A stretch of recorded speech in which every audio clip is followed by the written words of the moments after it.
listening to Catholic Sprout, the daily podcast for Catholic kids that strives to plant seeds of faith.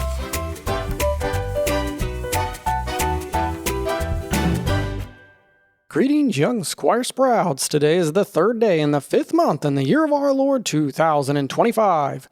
My name is Sir Rolland and you're listening to Saturdays with Sir Rolland on Catholic Sprouts, where every Saturday we discuss the art of dragon slaying. Today we celebrate the feast of Saints Philip and James, two of the original disciples. Both of these men had the honor of being chosen to live with Jesus and in their martyrdom die for Jesus. Well, several months back, we had an episode titled Dragons Around the House, where I gave you a common situation that could come up in your home, and I gave you options of how you might respond to see what level of dragon slaying you're at.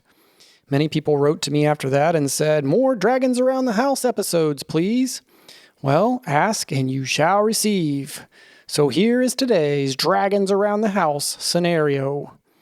In your Easter basket, you received a brand new hot chocolate mug with an awesome image of the blue dragon of wrath and the words "forgiveness slays wrath." Your parents gave it to you so that you could sip warm hot chocolate on cold winter nights and remember to calm your temper when it begins to boil over.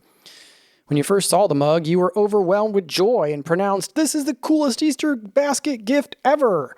I mean, really, for those of you who have read the books and have seen the blue dragon, you know that there's lightning bolts in the wings. Well, your 4-year-old little brother got a sippy cup in his Easter basket because he has been prone to spill things quite often by dropping his cup or knocking it over during dinner. His sippy cup has the orange dragon of envy on it, which is super cool, but he can't stop looking at your blue dragon piece of pottery. You notice him staring at your mug and declare to everyone within earshot, "This is my favorite mug ever, and I would appreciate it if you would all not touch it." Then you glare down at your little brother and not so subtly say, "There's a reason you got the orange dragon." Then you walk away with your mug and neatly place it on top of your bedroom dresser where it can be on full display for you to see it. 2 days later, you're watching your favorite TV show in the living room when you are startled by a crashing sound from your bedroom. You sprint upstairs as fast as you can, and when you go into your bedroom, you see your new mug on the floor in at least 5 pieces. There's nobody else in the room. How do you respond? A. You burst into a fit of rage, screaming at the top of your lungs, wailing and crying, and in a matter of 30 seconds, you go through several stages of grief. First, denial. "It's not broke, it's just an illusion. Please, please, please, it can't be broke." Then anger. "I told everyone not to touch my mug. Whoever did this is going to pay." Then depression. "Why me? Why do these things always happen to me? Why doesn't God love me?" Okay, option B.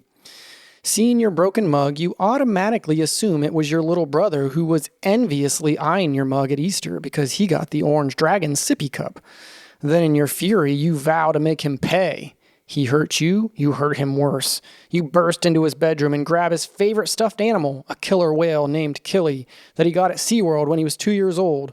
You find some rope, and you bind the killer whale's flippers in his tail, not even sure why you're tying him up when he's on dry land. Then you take the killer whale out to the archery range, and you tie him to the center of the blue dragon archery target, right on the dragon's eye. Then you step back, aim, and fire. Option C.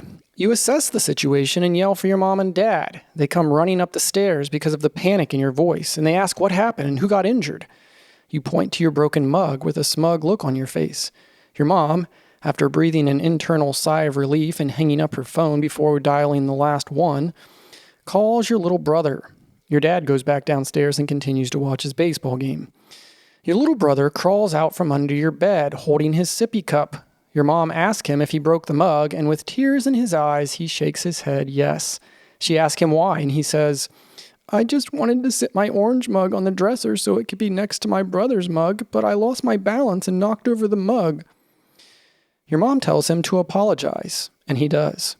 Then she asks you to forgive him. You cross your arms, look the other direction with a scowl, and with all the force you can, you mumble, "I forgive you." Option letter D. You assess the situation and the scene, being careful not to step on any broken pottery. You calmly call for your little brother. "Mikey, are you in here?" You hear sniffles from under your bed, so you get down on your hands and knees and look under the bed. Seeing your little brother scared like a puppy who just peed on the floor, you say, "Are you okay? You didn't get hurt, did you? Come on out of there."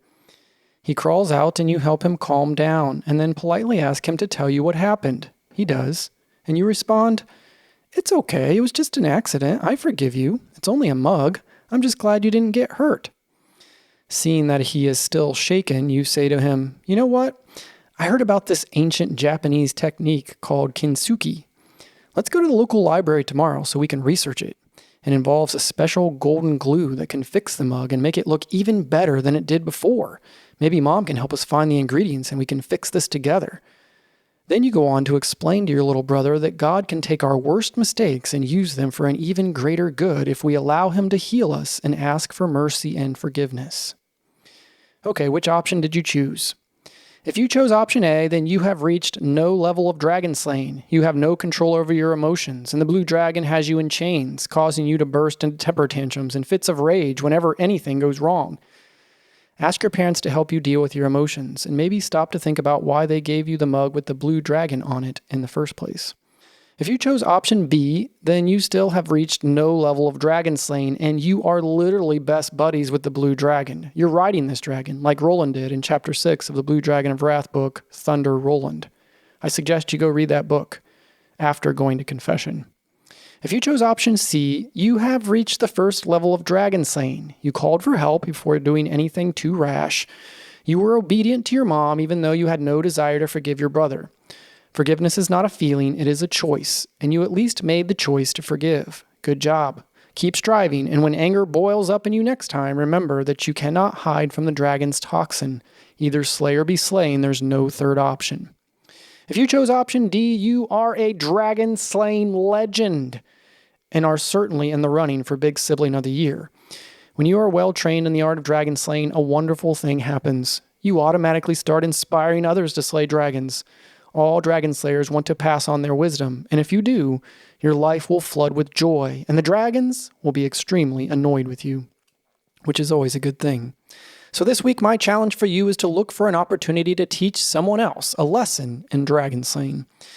And until next week, I'll leave you under the protection of St. Michael the Great Archangel, St. Joseph the Terror of Dragons, and Mary, Queen of the Angels, Our Lady of Grace, and the woman whose seed crushed the head of the dragon.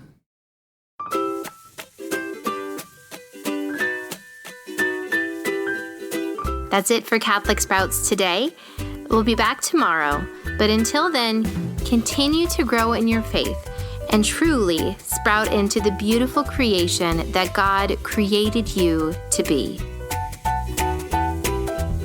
Hey, parents and kids, if you like these episodes, you will soon be able to find more of them on our new streaming platform, www.dragonslayers.tv, where we have begun an ancient battle tactics guild.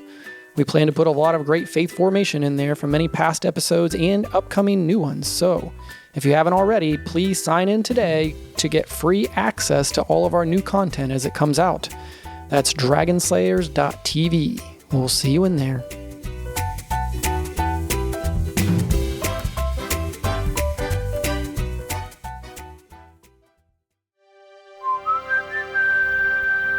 This podcast is part of the Spoke Street Network.